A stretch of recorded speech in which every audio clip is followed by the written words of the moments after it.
Hello everyone. Welcome to Global Online स्पर्धा परीक्षा. This is Arvind Gaikwad आणि आज आपण महाराष्ट्र शिक्षक पात्रता परीक्षा 2024 अंतर्गत येणाऱ्या सामान्य विज्ञान या विषयातील आम्ल आम्लारी व क्षार ऍसिड बेसिस अँड सॉल्ट्स या टॉपिकवरील इम्पॉर्टंट MCQ पाहूयात. तर ग्लोबल ऑनलाईन प्लॅटफॉर्ममध्ये आम्ही तुम्हाला कोणकोणत्या गोष्टी प्रोव्हाइड करत आहोत ते आपण पाहूयात.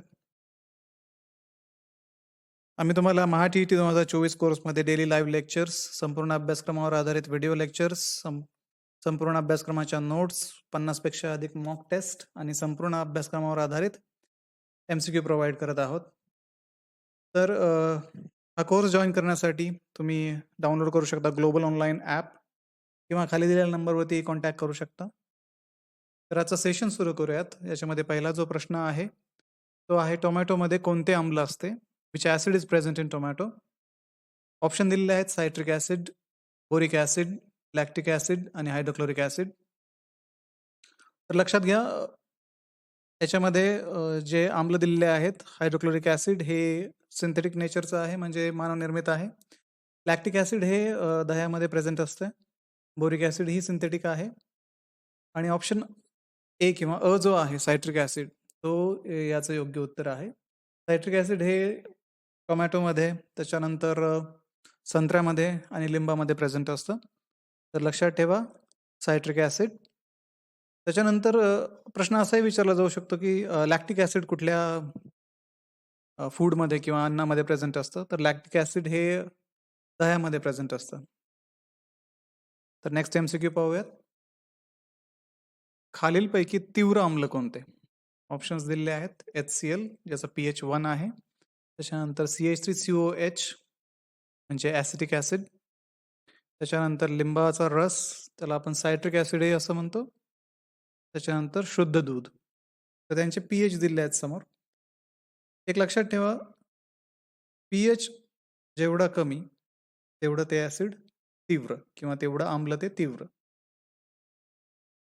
तर याच्यामध्ये सगळ्यात कमी जो pH आहे तो ऑप्शन अ म्हणजे HCl हायड्रोक्लोरिक ॲसिडचा आहे. तर याचं योग्य उत्तर आहे ऑप्शन ए किंवा अ HCl pH 1. तर ही महत्वाची ट्रिक आहे की जेवढा pH कमी असेल तेवढेच आम्ल तीव्र असणार आहे. ठीक आहे. तर पुढचा प्रश्न आहे Na2CO3 10H2O काय म्हणून ओळखले जाते? Na2CO3 10H2O is also non as. तर Na2CO3 म्हणजे सोडियम कार्बोनेट. ऑप्शन्स पाहूयात आपण. बेकिंग सोडा, बेकिंग पावडर, धुण्याचा सोडा, ब्लिचिंग पावडर. ओके. तर बेकिंग सोडा जो आहे त्याला आपण सोडियम बायकार्बोनेट म्हणतो. NaH आणि त्याच्या समोरच लिहितो म्हणजे तुमच्या लक्षात येईल. बेकिंग सोडा NaHCO3. बेकिंग पावडर जी आहे ती NaHCO3 प्लस टार्टारिक ॲसिड याचं कॉम्बिनेशन असतं. ब्लिचिंग पावडर जी आहे त्याला आपण कॅल्शियम हायपोक्लोराईड असं म्हणतो. Calcium hypochlorite. आणि वॉशिंग सोडा हा Na2CO3 10H2O हे योग्य उत्तर आहे. तर याचं जे उत्तर आहे ते धुण्याचा सोडा ऑप्शन क. तर हे बेसिक लक्षात ठेवा. बेकिंग सोडा आणि वॉशिंग सोडा मधला फरक. बेकिंग सोडा हा सोडियम बायकार्बोनेट म्हणजे याच्यामध्ये H आहे आणि वॉशिंग सोडामध्ये Na2CO3 सोडियम कार्बोनेट. ठीक आहे. तर पुढचा प्रश्न पाहूयात. जर pH 7 पेक्षा कमी असेल तर द्रावण डॅश डॅश किंवा टिंबटिंब आहे. pH value less than 7 indicates that the solution is. तर या प्रश्नाचं उत्तर देण्यासाठी आपल्याला मेनली pH स्केल माहिती पाहिजे. त्याच्यामध्ये हे लक्षात ठेवा pH जर 7 पेक्षा जास्त असेल तर द्रावण जे आहे ते आम्लारी बेसिक नेचरचं असतं. सपोज pH जर 7 असेल तर द्रावण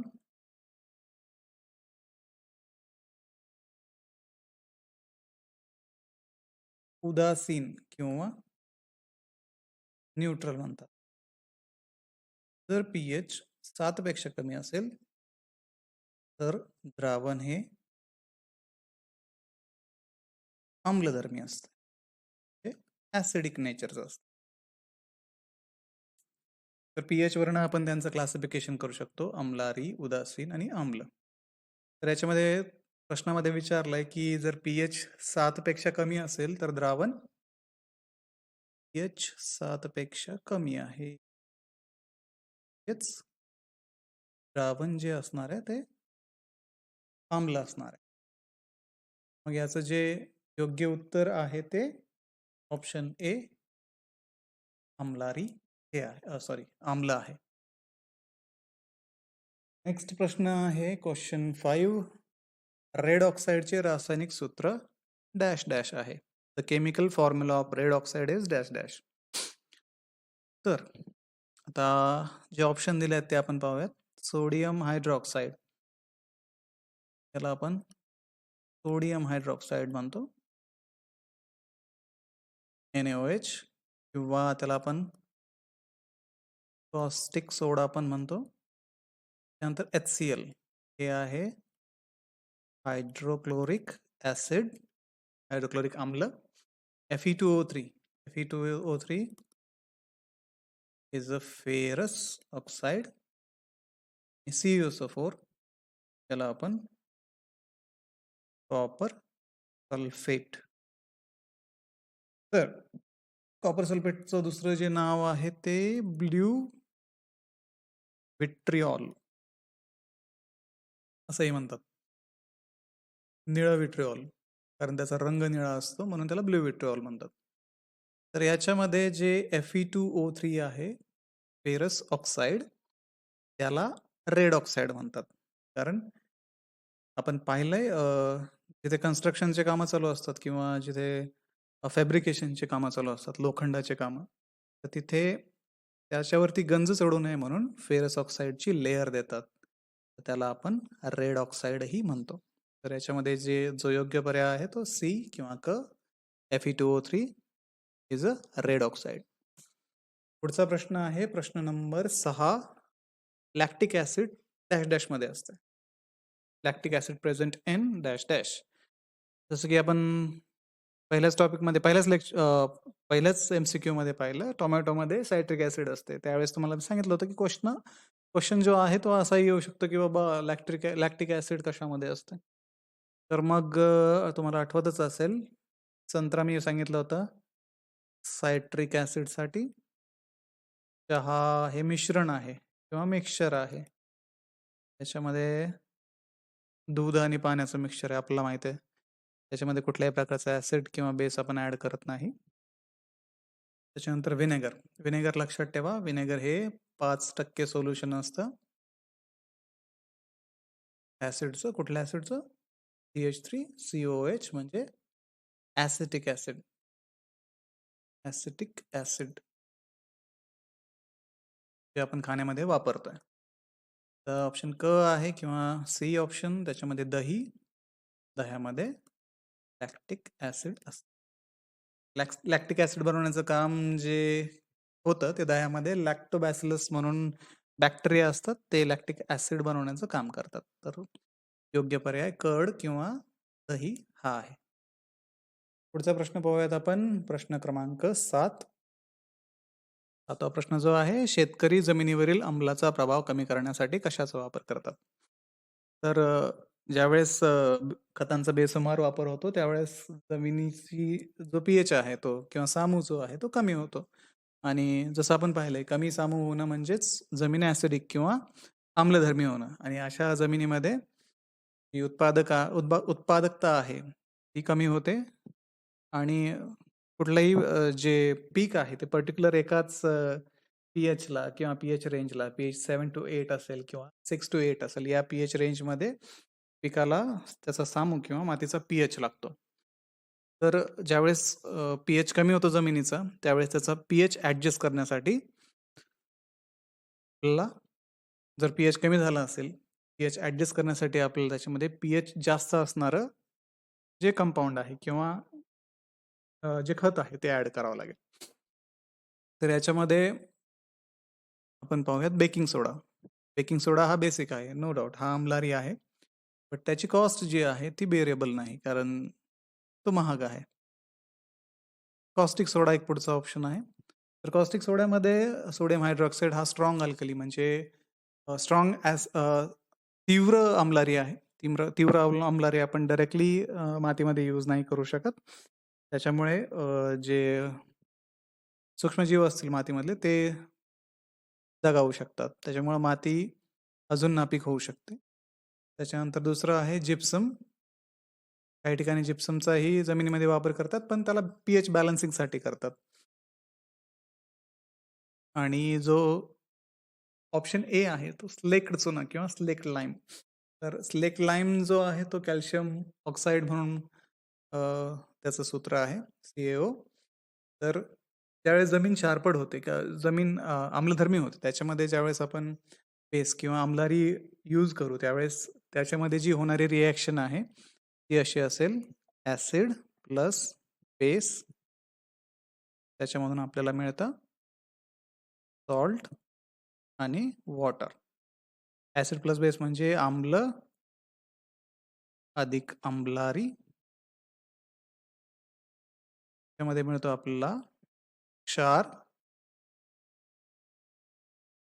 आणि पाणी. तर आम्ल जे आहे ते आम्लधर्मी, पीएच इज लेस दॅन 7. आम्लारीचा पीएच हा 7 पेक्षा जास्त असतो. क्षार, तो क्षार तयार होणार आहे त्याच्यामध्ये, त्याचा पीएच हा एक्झॅक्टली 7 असेल आणि पाणी पीएच 7 असेल. म्हणजे काय होईल, ज्यावेळेस जमीन आम्लधर्मी होईल, आम्लारी ऍड केला, क्षार आणि पाणी, म्हणजे जो पीएच आहे तो 7 पेक्षा जो कमी होता तो 7च्या आसपास येऊन जाईल आणि जमिनीची सुपीकता वाढेल. त्याच्यामुळं शेतकरी जमिनीवरील आम्लाचा प्रभाव कमी करण्यासाठी लेक्ड लाईमचा वापर करतात. Next question. Question number 8. Hydrochloric ऍसिडच्या सौम्य जलीय द्रावणात खालीलपैकी कोणते कोणते पदार्थ असतात? Which of the following are present in dilute aqueous solution of hydrochloric acid? तर आपण पाहूयात की हायड्रोक्लोरिक ऍसिड ज्यावेळेस आपण पाण्यामध्ये ऍड करतो, डायल्यूट ॲक्वियस सोल्युशन म्हणजे ज्यावेळेस आपण ॲक्वियस किंवा जलीय द्रावण, पाण्यातलं हायड्रोक्लोरिक ऍसिडचं द्रावण, त्यावेळेस त्याचं विरेचन किंवा त्याचं डिसोसिएशन होतं. कसं? तर HCl चं डिसोसिएशन होईल H plus plus Cl minus. या दोन एंटिटीज तयार होतात H प्लस किंवा आयन तयार होतात H plus plus Cl minus. आणि आपण पाण्यामध्ये ते ऍड करतोय, तर H plus plus Cl minus कशामध्ये? H2O मध्ये. H2O.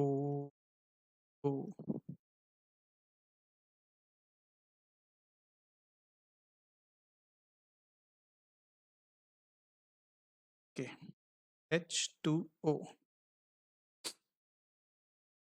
तर याच्यामध्ये जे प्रोडक्ट तयार होतात H3O प्लस आणि L मायनस, या दोन गोष्टी याच्यामध्ये तयार होतात.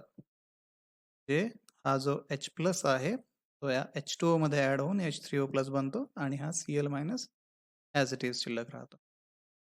तर जे योग्य उत्तर आहे ते H3O प्लस Cl मायनस हे आहे, option A, H3O plus Cl minus. Next पाहूयात आपण CuSO4 5H2O या कंपाऊंड मध्ये पाण्याच्या रेणूला काय म्हणतात? CuSO4 5H2O, in this compound the water molecule is called. तर आपण याच्यामध्ये पाहूयात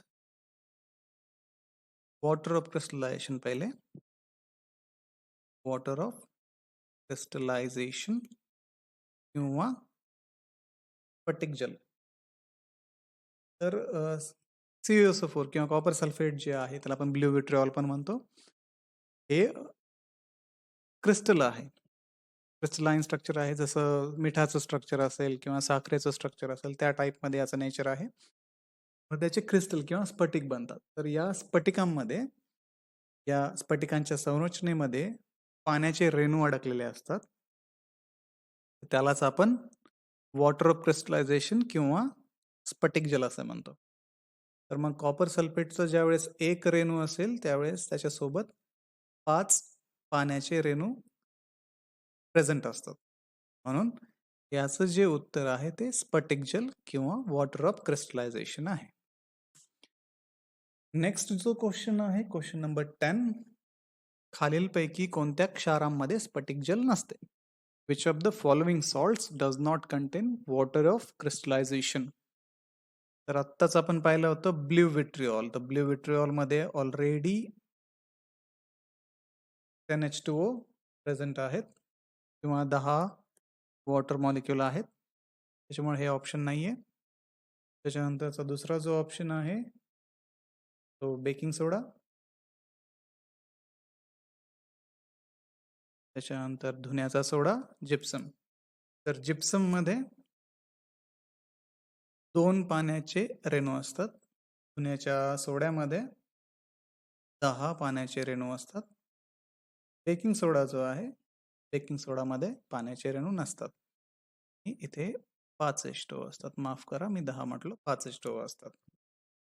तर मग याचं जे योग्य उत्तर आहे तो बेकिंग सोडा किंवा बी बेकिंग सोडा हे ऑप्शन आहे.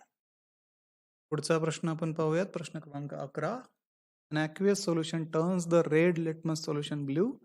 Excess addition of which of the following solution would reverse the change? रसायनाचे जलीय द्रावण लाल लिटमस द्रावण निळे करते. खालीलपैकी कोणत्या द्रावणाने वरील बदल उलट होईल?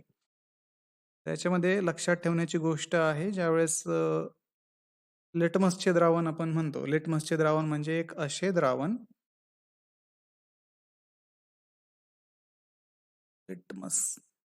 लिटमसचे द्रावण एक असे द्रावण की जे पदार्थाच्या सामूनुसार किंवा pH नुसार रंग बदल दाखवतं. याच्यामध्ये 2 प्रकारचे लिटमसचे द्रावण असू शकतात. एक असेल ब्ल्यू किंवा निळं आणि दुसरं असेल रेड किंवा लाल.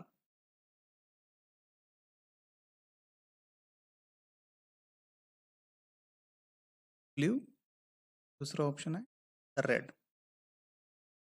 तर आपण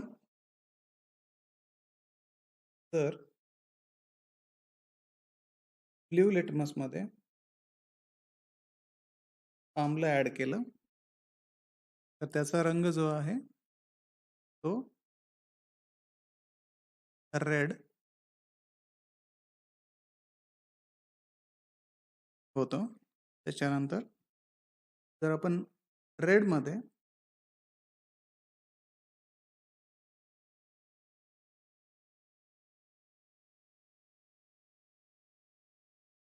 अम्लारी ऍड केला तर तो ब्ल्यू होतो. म्हणजे निळ्या द्रावणामध्ये जर ऍसिड ऍड केलं तर तो लाल होईल. लाल द्रावणामध्ये अम्लारी ऍड केला तर तो ब्ल्यू होईल. मग इथंच तुम्हाला तुमचं उत्तरही मिळतंय. वरती काय दिलंय? रसायनाचे जलीय द्रावण लाल लिटमस द्रावण निळे करते. तर लाल लिटमस द्रावण निळे करते म्हणजे तो रसायन कुठला झाला? अम्लारी. आणि खालीलपैकी कोणत्या द्रावणाने वरील बदल उलट होईल? म्हणजे आपल्याला काय करायचंय? ऑलरेडी रेडचं ब्ल्यू झालंय, ब्ल्यूचं रेड करायचंय. ब्ल्यूचं रेड करण्यासाठी आपल्याला काय लागेल? आम्ल लागणार आहे. मग याच्यामध्ये शोधायचं की आम्ल कुठलं आहे. बेकिंग पावडर तर अम्लारी आहे. चुना हा सुद्धा अम्लारी आहे. अमोनियम हायड्रॉक्साईड हेही अम्लारी आहे. हायड्रोक्लोरिक आम्ल इथं स्पष्ट आम्ल लिहिलंय त्याच्यामुळे याचं उत्तर सोपं आहे. Option D hydrochloric acid. तर मग लक्षात ठेवा लिटमसचं सोल्युशन जे आहे ते ब्ल्यू सोल्युशन जर ऍसिड ऍड केलं तर रेड होईल. रेड सोल्युशन मध्ये अम्लारी ऍड केला तर ब्ल्यू होईल. रिव्हर्सिबल आहे. Blue to red, red to blue. याच्यासाठी ट्रिक एकच आहे. हा नी ता. आम्लामध्ये निळा लिटमस तांबडा होतो. ओके, मग आम्लारीचं तर काय, आम्लारी तांबडा लिटमस निळा होईल. ठीक आहे, नेक्स्ट ऑप्शन पाहूयात आपण, सॉरी नेक्स्ट क्वेश्चन पाहूयात आपण. क्वेश्चन 12, पीओपी प्लास्टर ऑफ पॅरिसचे रासायनिक सूत्र काय आहे? प्लास्टर ऑफ पॅरिस जनरली ज्यावेळेस हात वगैरे फ्रॅक्चर व्हायचा त्यावेळेस पहिले प्लास्टर ऑफ पॅरिसचं प्लास्टर केलं जायचं, किंवा घरामध्ये पण प्लास्टर ऑफ पॅरिसचा वापर करतात. तर प्लास्टर ऑफ पॅरिस मध्ये ऑप्शन दिलेत, CaSO4 twice of H2O, CaSO4 3H2O, CaSO4 half H2O, CaCO3 half H2. तर याच्यामध्ये योग्य पर्याय जो आहे तो क आहे, CaSO4 half H2.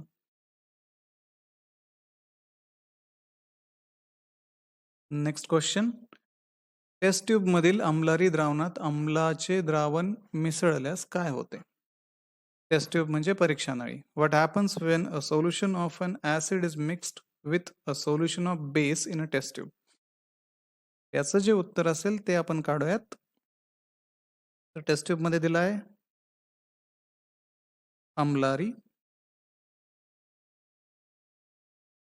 कशाचं द्रावण मिक्स करायचं आहे आपल्याला, याच्यामध्ये आम्ल मिक्स करायचं आहे. तर ही जी अभिक्रिया होईल ती उदासीनीकरण अभिक्रिया होईल, त्याला आपण न्यूट्रलायझेशन रिॲक्शन म्हणतो. ज्यावेळेस आम्ल आणि आम्लारी यांची रिॲक्शन होते त्यावेळेस त्याच्यामध्ये क्षार तयार होतात आणि पाणी तयार होते. तर याच्यामध्ये ऑप्शन दिले आहेत, द्रावणाचे तापमान वाढते, त्याच्यानंतर द्रावणाचे तापमान कमी होते, द्रावणाचे तापमान समान राहते, क्षार तयार होते. तर याचा जो ऑप्शन आहे क्षार तयार होते, सॉल्ट फॉर्मेशन टेक्स प्लेस. याचं उदाहरण जर पाहायला गेलं तर आपण पाहूयात, HCl हायड्रोक्लोरिक आम्ल, NaOH सोडियम हायड्रॉक्साईड, याच्यामध्ये HCl आम्ल, NaOH आम्लारी आहे, याची रिॲक्शन होऊन NaCl, त्याला आपण मीठ किंवा टेबल सॉल्ट म्हणतो, प्लस H2O. ही सगळ्यात सिंपल उदासीनीकरण रिॲक्शन आहे. याच्यामध्ये ऍसिड आणि बेसची रिॲक्शन होऊन सॉल्ट आणि वॉटर तयार होतो, NaCl plus H2O. Next question, question 14, धातूंच्या कार्बोनेट व बायकार्बोनेट क्षारांबरोबर आम्लाची अभिक्रिया होऊन क्षार व टिंबटिंब वायू मुक्त होतो. Acids react with carbonate and bicarbonate salts of metal to liberate salt and. तर याचं एक उदाहरण घेऊयात आपण, धातूंचे कार्बोनेट, सोडियम कार्बोनेट Na2CO3 प्लस आम्लाची अभिक्रिया, आम्ल घेऊयात आपण HCl. तर या अभिक्रियेमध्ये हायड्रोक्लोरिक ऍसिड सोडियम कार्बोनेट सोबत रिॲक्ट होऊन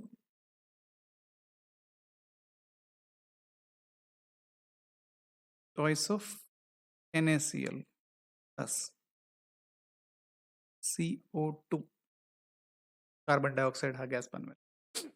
तर इथं ऑप्शन दिलेला आहे oxygen, carbon dioxide, ozone, hydrogen. तर याचं योग्य उत्तर जे असणार आहे ते कार्बन डायऑक्साईड, ऑप्शन बी हे आहे. नेहमी लक्षात ठेवा, ज्या ज्या वेळेस धातूंचे कार्बोनेट आणि बायकार्बोनेटचं उदाहरण जर घ्यायचं झालं तर NaCO3 ऍसिड सोबत रिॲक्ट होऊन कार्बन डायऑक्साईड हा गॅस रिलीज करतात.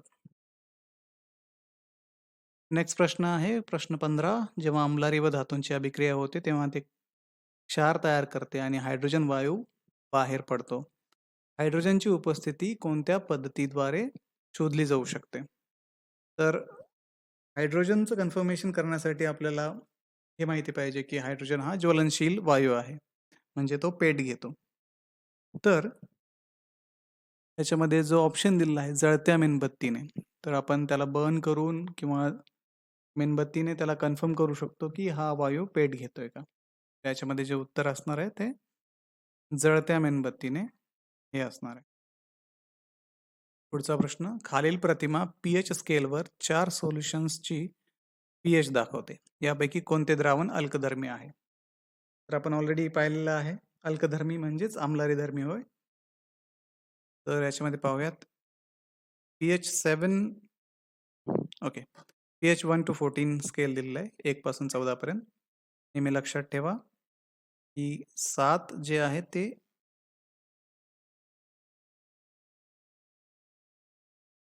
उदासीन आहे. 1 पासून 6 पर्यंत हे ऍसिड्स आहेत.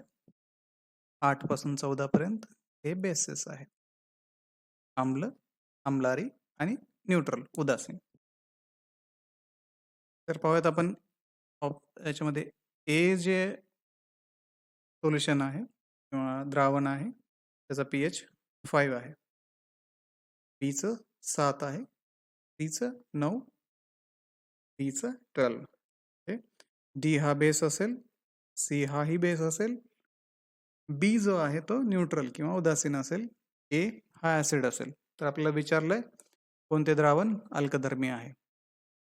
तर ज्यांचा पीएच 7 पेक्षा जास्त आहे ते द्रावण अल्कधर्मी आहे, म्हणजे सी आणि डी. योग्य उत्तर क, सी आणि डी. पुढचा प्रश्न 17. प्लास्टर ऑफ पॅरिस तयार करण्यासाठी जिप्सम कोणत्या तापमानाला गरम केले जाते? जसं आपल्याला माहिती आहे की प्लास्टर ऑफ पॅरिस, आपण प्रश्न पाहिलाय मागेच प्लास्टर ऑफ पॅरिसचा, पीओपीचे रासायनिक सूत्र काय आहे? त्यामध्ये पीओपीचं रासायनिक सूत्र ऑप्शन क होता, H2O. तर ज्यावेळेस आपल्याला जिप्सम हीट करून प्लास्टर ऑफ पॅरिस बनवायचं असतं त्यावेळेस पण कुठलं टेम्परेचर वापरायचं आहे? तर आपल्याला माहिती आहे की पाण्याचा जो उत्कलनांक आहे, बॉइलिंग पॉईंट, तो 100 डिग्री सेल्सिअस म्हणजे 100 डिग्री सेल्सिअस आहे. ज्यावेळेस आपण प्लास्टर ऑफ पॅरिस तयार करू त्यावेळेस जिप्समला जर 100 डिग्री सेल्सिअसला हीट केलं तर त्याच्यामध्ये असणारं जे वॉटर ऑफ क्रिस्टलायझेशन किंवा स्फटिक जल आहे त्याचं बाष्पामध्ये कन्व्हर्जन होईल आणि ते जिप्सम मधून बाजूला होईल आणि प्लास्टर ऑफ पॅरिस बनेल. तर मग ज्यावेळेस आपण 100 डिग्री सेल्सिअसला जिप्समला गरम करू त्यावेळेस त्याचं जे कन्व्हर्जन आहे ते प्लास्टर ऑफ पॅरिसमध्ये होईल. So the right option is option D, 100 degree celsius. Next, sodium carbonate hydrochloric acid सोबत अभिक्रिया होऊन टिंबटिंब तयार करते. आपण मागेच पाहिला हा प्रश्न याच पद्धतीचा. NaCO3 sodium carbonate plus HCl, याच्यामध्ये choice of HCl plus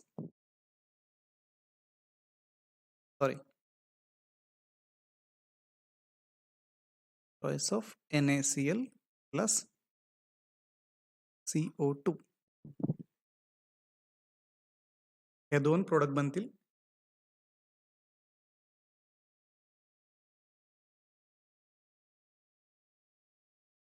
plus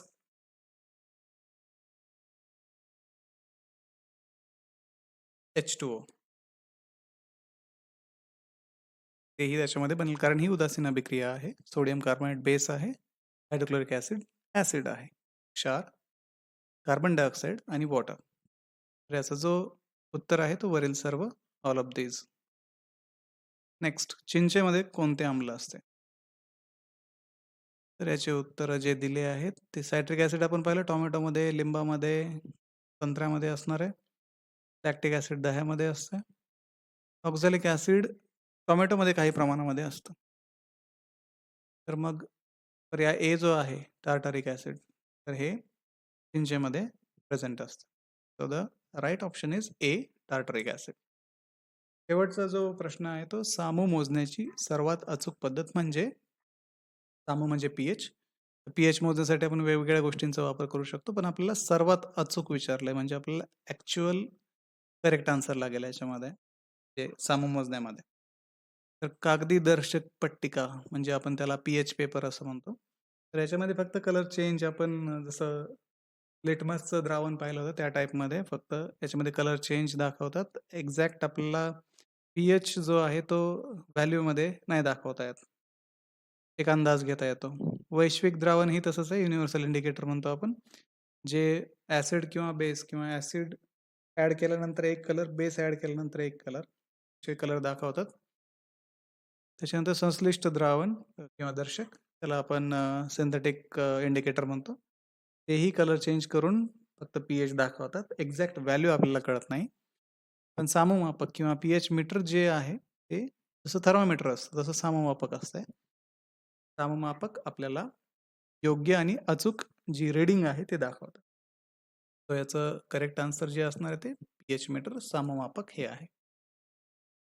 okay, तर आज आपण या सेशनमध्ये आम्ल, आम्लारी आणि क्षार ॲसिड बेसिस सॉल्ट्स याच्यावरती महत्त्वाचे एमसीक्यू पाहिलेत. तर परत हे एकदा रिवाइज करा आणि पहा तुम्हाला याचे आन्सर्स येत आहे का? त्याचं जे एक्सप्लेनेशन आहे ते परत समजून घ्या आणि प्रिपरेशन करा. Thank you.